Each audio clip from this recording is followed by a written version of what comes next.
here we're going into the stables. So this starts to speak to LLorona's the version of the story in the Southwest when she has to wear a horse's head.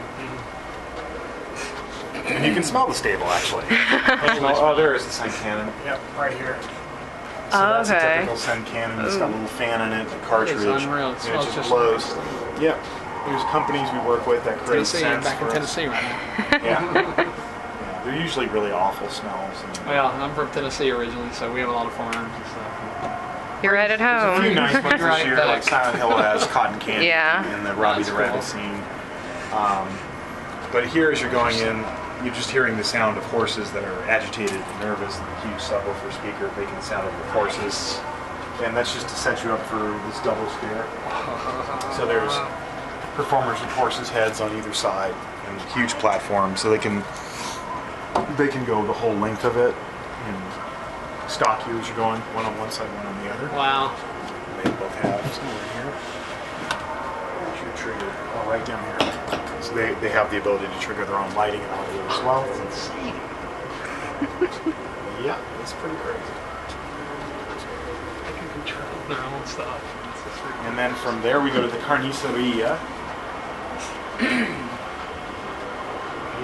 which also has its own smell. Which I think is turned off right now, thankfully, because it smells awful. It smells like dead pigs. And this is a good example of something we've used and repurposed. And this is from Saw. Originally, when we did Saw, we had these pigs. That's the first thing I thought of was Saw. Yeah, these were in one scene in Saw a few years ago. It's a good example of how much Guest jacked stuff up. Wow. He's lost his one leg here, one arm here. He's supposed to look like that, but everything's so hands-on with Horror Nights. You can just touch stuff, you can reach out and grab stuff. So everything in it, because you wouldn't want to walk away with a big meat cleaver. Everything's attached. You can't take anything with you. I think these were from Texas Chainsaw Massacre the first time we did it. Yeah. So I know that cow head is. You start to recognize props.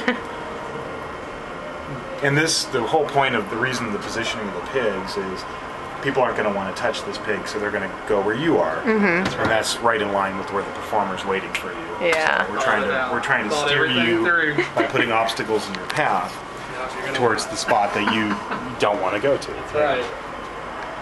So yeah, cool. Scenically, this maze is pretty darn cool. Every really single cool. scene is this crazy, Adobe So much texture detail. with brick. Yeah, there's a lot of detail.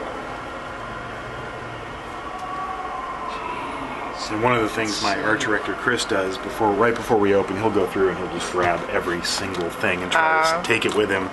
And if he can take it, he goes back to the prop crew and goes, "You didn't do a good job." Yeah. Reattach, because that's what our guests will do. They'll grab, touch, everything. And then the major changes to this maze take place in her house once you go to her house, which is right here. Last year, the finale was actually the scene around the corner, but this is another kind of cool illusion with the day, with the light coming in, you can see through this, but this is another scrim screen. It looks like a painting, and then we light behind it, and you can see this decomposed version of her, and then it blacks out, and then she can open the window and come through and get you. Oh yeah, there's the prop. This is his mother's his mother? confirmation, or no, looks like first communion maybe, or either that or confirmation. But that's his mom. That's crazy. Yeah, that's his mom too. Yeah, this is all stuff that he didn't know existed, so he copied it all, and she became LLorona for our maze, which is, I don't know how she'd feel about that. But it's kind of cool. He found all these great images. This was the finale last year, and now it's the start of the last section. You ready? So we treated the house this year as if, the way the story's told typically is either a mother or a grandmother will tell the kids. And it's essentially, the whole point of the story is to control your children and make them afraid of things you don't want them to do. So typically, a mother in Mexico would say, don't go out at night or LLorona's going to get you. Don't go down by the river or LLorona's going to get you. So as we started to look at how to change this maze this year, I like the idea of a child's nightmare of La Llorona. Like, what would obviously, if this child's been told this horrible story, they must have terrible nightmares about this creature that's waiting for them in the dark. Right. So we took it a little bit more supernatural this year with these giant-sized versions of her that were, in this case, she's eating a little girl in the bed. So the performer here has her legs up in the mouth and all night long. She's probably like, She's trying to free herself from this. Nice. That's awesome. And then What an there's another effect. performer. This is a hidden sliding door. So there's another one. She's got the ability to, and we always give them little peek holes so they can see. So they can see you guys and you can't see them. And That's awesome. yeah, this is a pretty wild scene. And then it just gets weirder from this Yeah. So awesome. That's why I was like, I really want to see it up close, but I don't want to give it away for Brad. But you'll still get scared, so Yeah. I'm not worried. And so this is a puppeted effect. So Whoa. there's a performer back here That's awesome. that has the ability to see you guys, but you can't see the puppeteer because he's got a little camera on this position and a monitor. So he's just sitting there all night looking at that monitor. That's insane. And he can make the head turn left, right, up, down. It's Incredible. also got a nozzle hidden in its mouth that can spray compressed air and water at you. So it's kind of like a giant video game. You can just all night long, go That's to so town cool. with it. So as soon as you step through, you just saw that creature. As soon as you step through the curtain, you get hit by get it this again. creature, and then a whole bunch more pictures of his family. That is so That cool. is. This is really awesome. Yeah, it's really wild. It's kind of cool to rediscover this family's history in making stuff. And then there's another window gag. At night, this looks solid, and then Is that right? she has the ability to, then we light through it, and you can see the performer, and then it goes dark. That's her cue to open it and attack, and then the lights come back on. So it's all a bunch of programmed lighting. I would say before each night, do you guys have to do like a lighting check and make sure everything? We have lighting people here every night. Because it's intense. I mean, lighting is everywhere. Oh yeah, and everything's black wrapped to give it the light Yeah, exactly where we want it and nowhere else. Yeah. So lighting takes the longest. I Lighting, bet. audio is a little different. I build all the audio with my audio designers in a studio offsite, and that takes hundreds of hours just to create Yeah, all the absolutely. audio. But I do it all with them. And then once we get here, we're mostly just adjusting volume. Sure. To bring this up, bring that down, give me this here, give me that there. But lighting, you can't do that with. Lighting takes hours and hours and hours and hours and hours. Of course. And it's a fine line for us because our sets are so detailed, we want to see them, but at the same time, we want it dark and creepy. Yeah. So it's a real balance finding the right approach to lighting a maze. Like the lighting designer in this maze was new this year. She had never worked with us. So the first time we came in, we're like, oh no. She was way down, take this way down, change this, change that. But most of our lighting designers have worked with us for multiple years. That's cool. So they kind of know, there's a shorthand that exists between us that they know what We got to take the how we light away. like it. Yeah. Good to see that happening. And then this is the piece de resistance for La Llorona. This is the part 2 of the scene earlier. So this is the giant La Llorona that's eaten that girl we saw earlier, and this is an animated figure. So it kicks and the head moves, and it looks like she's eating the child all night long. Through giant hands. That's what I love about this. We have a couple of different makeup artists we work with. One is does all the general makeup, all the masks and prosthetics, and then we have a specialty guy that we work with that does more of the big creature stuff. So he kick, and if I kick individually, so they look real. I came through last night and I was like, it's not working. Hoping it's been fixed and it's working tonight. The stuff always breaks. Wow. It's still so creepy, even if it's just staring at you. Unbelievable. But it's a pretty darn freaky. Hands are scary. Yeah, the hands are It's pretty just so crazy. insane. It's very Evil Dead looking. Yeah, it's very well done. Ugh, Yeah. nuts. Poor baby. Poor child didn't make it. Didn't make it at all. Yeah. Ew. It's nasty stuff. It is. It's awesome though. And this is what we would call it's kind of what we call the final scare. That whenever we do a finale scene, we always want to, get you one more time or multiple times. So you think that's probably it, and then this thing's coming at you next. Grief. This this giant version of her, and it's there's a guy inside it, and he's got the ability to puppet the hands and move it. How cool. So he's actually looking through here. There it is. Stay while you're on. So the hands come through the wall. It's just this giant crazy thing. Another good example of what happens with guests. That Yep. finger totally destroyed. Oh man. He's already lost one finger. He'll be lucky if he has any fingers by the end of the run. People just grab stuff. Yeah. Yeah. But he's wearing this harness on his back. Like, Oh, okay. So he's got this thing like a backpack. Yep. And he's strapped into it, but all the weight's being held That's awesome. above.